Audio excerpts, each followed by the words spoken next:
வணக்கம் மக்களே, welcome to universe voice Tamil. இன்று நாம் காண இருப்பது கொங்கணச்சித்தர் பாடல்களிலே நாம் பெறக்கூடிய ஞானம் கருத்துக்கள். அவற்றை பற்றித்தான் பார்க்கப் போகிறோம். சித்தர்களிலே கொங்கணர் என்பவர் ஒருவர். அவருக்கு கொங்கணச்சித்தர், கொங்கண நாயனார் என்கிற பெயர்களும் உண்டு. இவரது பெயரால் வைத்திய நூல்களும் பாடல்களும் உண்டு. பொதுவாக கொங்கணர் திருவள்ளுவரின் சீடர் என்று சித்தர் கொள்கையினர் கூறுகின்றனர். இது பற்றி ஒரு கதையும் உண்டு.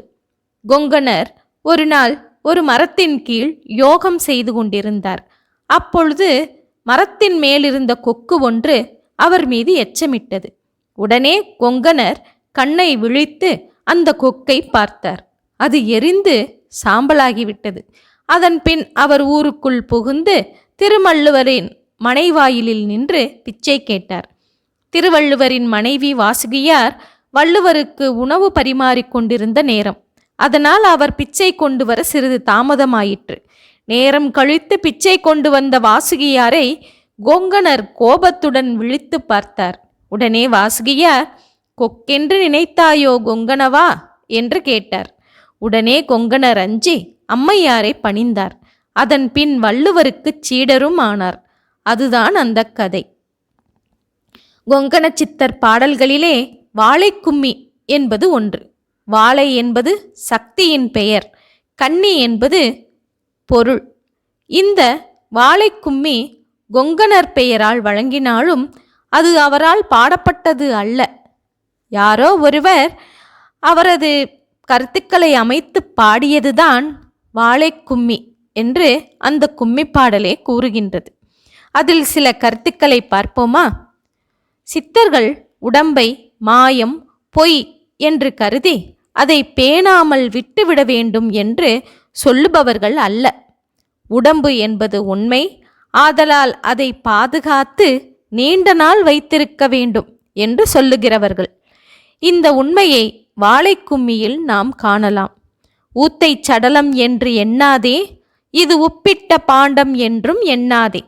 பார்த்த பேருக்கு ஊத்தை இல்லை, இதை பார்த்துக்கொள் உந்தன் உடலுக்குள்ளே.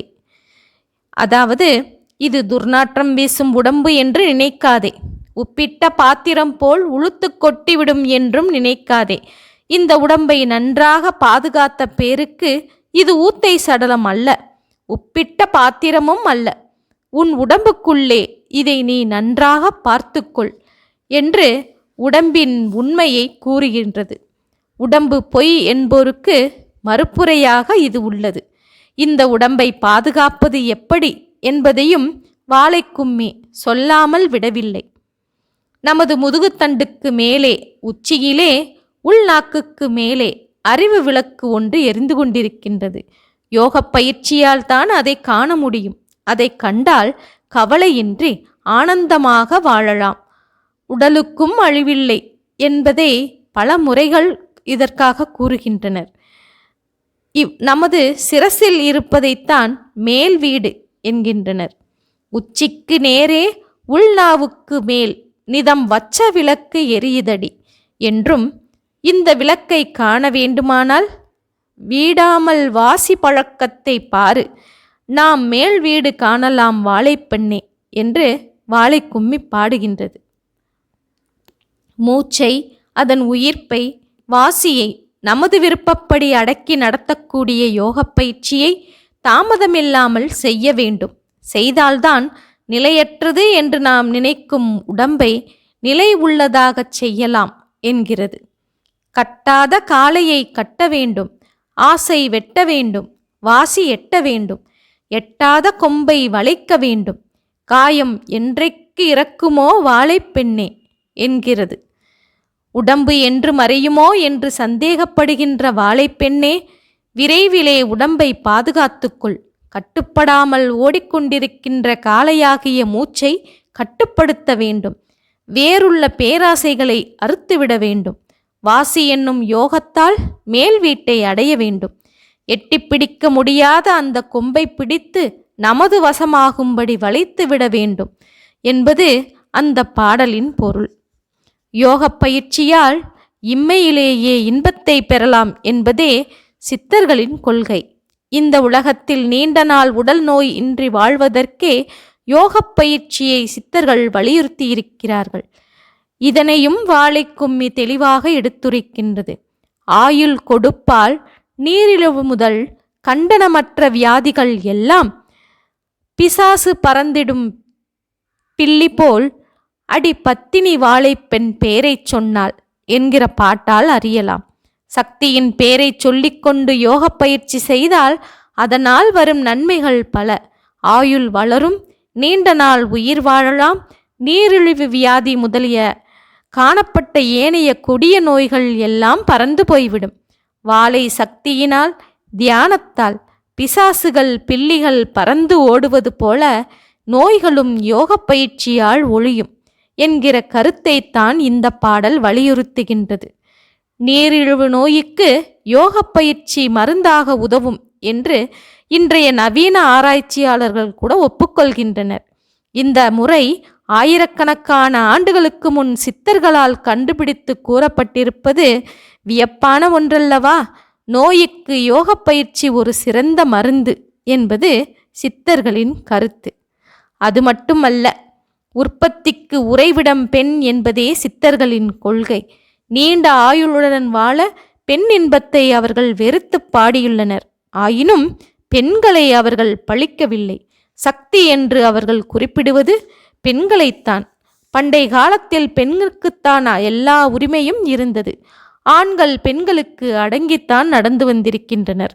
அந்த காலத்தில் பிறந்ததுதான் சித்தர் மார்க்கம்.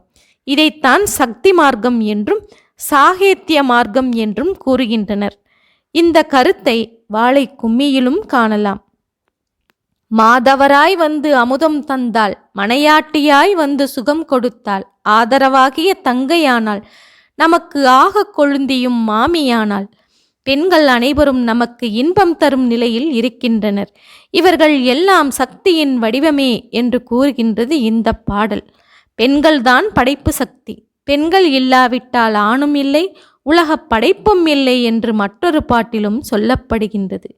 மண்ணும் இல்லாமலே விண்ணும் இல்லை, கொஞ்சம் வாசம் இல்லாமலே பூவும் இல்லை, பெண்ணும் இல்லாமலே ஆணும் இல்லை, அது பேணிப்பாரடி வாழைப்பெண்ணே என்பது அந்த பாடல். ஐம்பூதங்களுக்கும் ஆதரவாய் நிற்பது நிலம்தான். நிலம் இன்றேல் வானம் முதலிய பூதங்கள் இல்லை. வாசனை இல்லாத பூவும் இல்லை, பூவும் வாசனையும் ஒன்றுதான். பெண் இல்லாமல் ஆண் இல்லை, பெண்ணும் ஆணும் இல்லாமல் உலக உற்பத்தி இல்லை. இதை நீ நன்றாக ஆராய்ந்து பார் வாழைப்பெண்ணே என்று உலகம் பெண்ணால்தான் என்று உரைத்தது. அடுத்து, நோயற்ற உடம்பை பெற்று வாழும் மக்கள் இந்த உலகத்தில் பலருக்கும் உதவ வேண்டும். துன்பப்படுகின்ற மக்களின் துயரங்களை போக்க வேண்டும். ஏழை எளியவர்களுக்கெல்லாம் இரக்கம் காட்ட வேண்டும். அவர்களுக்கு எத்தகைய துன்பங்களும் இழைக்காமல் வாழ வேண்டும். தன்னலம் ஒன்றை மட்டுமே குறியாக கொண்டு வாழ்வது மனிதத்தன்மை ஆகாது என்றெல்லாம் இந்த வாழைக்கும்மி பாடுகின்றது. ஏழை அனாதிகள் இல்லை என்றால் அவருக்கு இருந்தால் அன்னம் கொடுக்க வேண்டும். நாளை என்று சொல்லல் ஆகாதே, நான்மறை வேதம் முழங்குதடி. இந்த பாடலின் பொருள், ஏழைகளும் ஆதரவற்றவர்களும் வயிற்றுக்கு ஒன்றுமில்லை என்று கூறினால் அவர்களுக்கு உணவு கொடுக்க வேண்டும். நாளைக்கு வாருங்கள் என்று சொன்னால் அன்று அவர்களது பசி அடங்காதல்லவா? இவ்வாறு அறம் கூறும் வேதங்கள் முழங்குகின்றன என்கிறது இந்த பாடலின் பொருள். பஞ்சை பனாதியை அடிக்காதே, அந்த பாவம் தொலைய முடியாதே. தஞ்சம் என்றோரை கெடுக்காதே, யாருக்கும் வஞ்சனை செய்ய நினைக்காதே. இந்த பாடலின் பொருள், எளியாரை அடித்து துன்புறுத்தாதே. அடித்து துன்புறுத்துவதனால் வரும் பாவம் என்ன பரிகாரம் செய்தாலும் போகாது. உன்னை தஞ்சமாக அடைந்தவருக்கு தீங்கு செய்யாதே. யாருக்கும் வஞ்சனை செய்ய வேண்டும் என்று மனத்திலும் நினைக்காதே என்கிறது வாழைக்கும்மி. வழக்கழிவுகள் சொல்லாதே, கற்பு மங்கையர் மேல் மனம் வையாதே. பழக்க வாசியை பார்த்து கொண்டு வாழை பாதத்தை போற்றடி வாழைப்பெண்ணே. அதாவது, பொய் வழக்குகள், அநியாய வழக்குகள் பேசாதே.